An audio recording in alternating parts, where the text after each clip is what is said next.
दर्शकों, हिंदू धर्म के लगभग सभी श्रद्धालु महाशिवरात्रि को बड़े ही धूमधाम से मनाते आए हैं। महादेव, देवों के देव कहे जाने वाले भगवान शंकर 3 लोक के मालिक हैं। भगवान शिव जी की आयु सभी देवताओं में सबसे अधिक बताई जाती है, जिस कारण इन्हें अविनाशी मान लिया गया।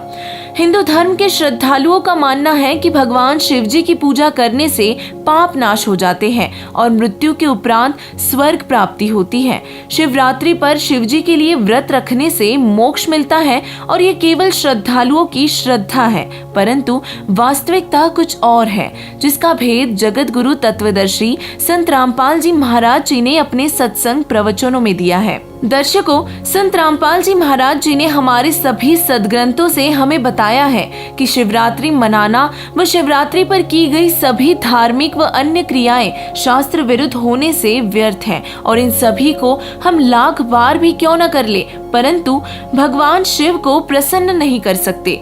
भगवान शिव जी से लाभ प्राप्त करने के लिए उनकी शास्त्र अनुकूल साधना करनी होगी और तभी साधना रूपी परिश्रम का फल हमें प्राप्त होगा।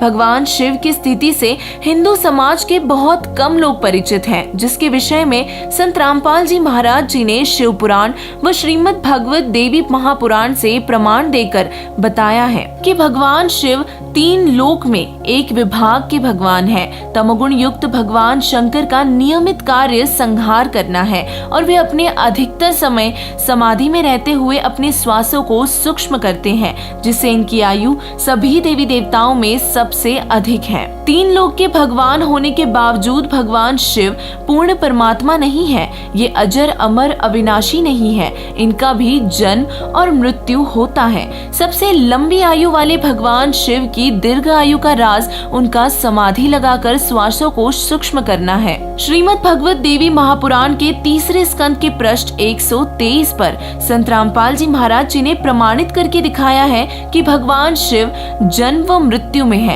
वे स्वयं स्वीकार कर रहे हैं कि उनकी उत्पत्ति माता दुर्गा से हुई है और वे अविनाशी नहीं है। इससे स्पष्ट होता है कि भगवान शिव जी पूर्ण परमात्मा नहीं है। शिवरात्रि वाले दिन अधिकतर लोग व्रत रखते हैं और व्रत को लेकर भी संत रामपाल जी महाराज जी ने गीता जी से प्रमाण दिया है।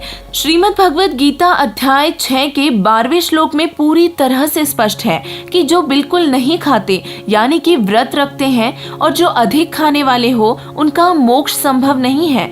जब गीता जी में ही व्रत रखना मना किया गया है तो जो लोग व्रत रखते हैं वे सभी भगवान के आदेश के विरुद्ध जा रहे हैं, जो गलत है और भक्ति मार्ग में बाधक है। इससे सिद्ध होता है कि व्रत रखना व्यर्थ व मनमाना आचरण है। संत रामपाल जी महाराज जी ने आगे बताया है कि व्रत के साथ साथ लोग मंदिरों में या अपने घर पर ही शिवलिंग की पूजा भी करते हैं और यह पूजा पूरे हिंदू समाज में देखा देखी चल रही है। इस पूजा का विवरण ना तो किसी वेद में है और ना ही गीता जी में है। इस शास्त्र विरुद्ध पूजा को करने से साधक को कोई लाभ नहीं हो सकता।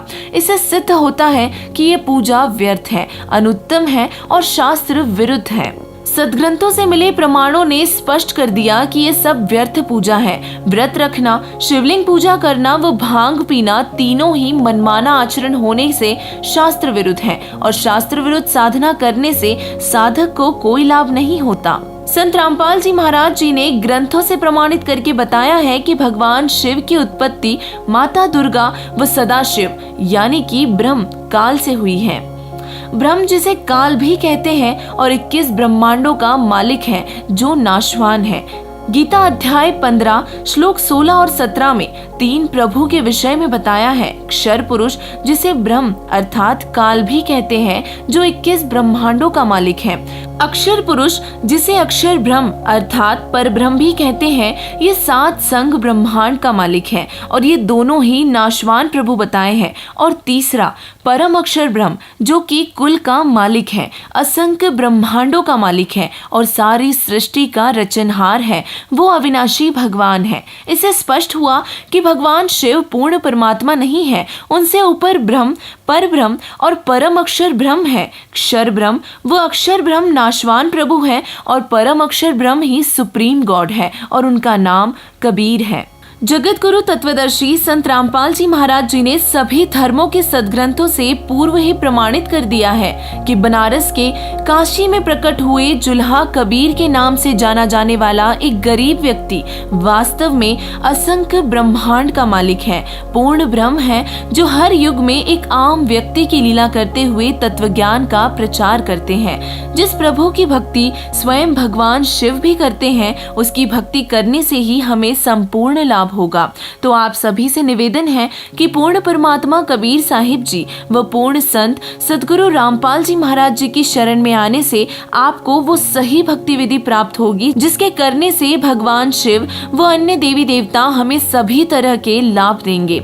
ये सभी लाभ प्राप्त करने के लिए जल्द ही सदगुरु रामपाल जी महाराज जी से नाम दीक्षा ले और अपना कल्याण करवाएं। धन्यवाद।